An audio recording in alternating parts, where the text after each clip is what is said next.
एक बार की बात है। एक छोटे से गांव में एक हाथी रहता था।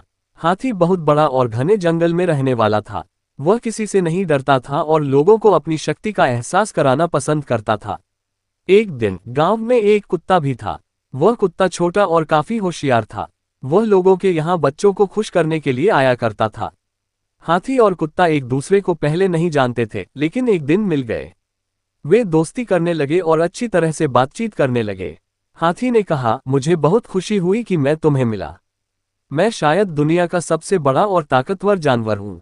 कुत्ता समझता था कि हाथी थोड़ा बड़ा और घमंडी है, इसलिए उसने कहा, हाथी, मुझे मालूम है कि तुम बहुत बड़े हो, लेकिन फिर भी इंसान तुम्हें धकेलकर मार सकता है। और मुझे तो बहुत छोटा और दुर्बल होने की वजह से सब कुछ बचाना होता है।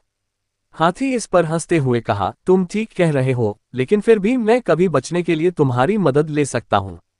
मैं तुम्हें अपनी शक्ति और ताकत से बनाया गया हूँ। कुत्ता गंभीर रूप से बोला, मैं जानता हूँ कि तुम कितने शक्तिशाली हो, लेकिन प्रेम और सहायता देने की क्षमता मेरे पास है। ये सुनकर हाथी सोच में पड़ गया।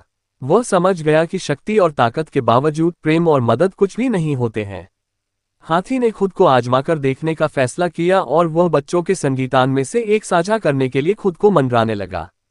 ये देखकर कुत्ता बहुत खुश हुआ और उसने कहा, हाथी, तुमने सबके दिल जीत लिए हैं। तुम्हारी हमारे गांव में बहुत जरूरत थी, जहां हमेशा खुशी और प्रेम की कमी महसूस होती थी।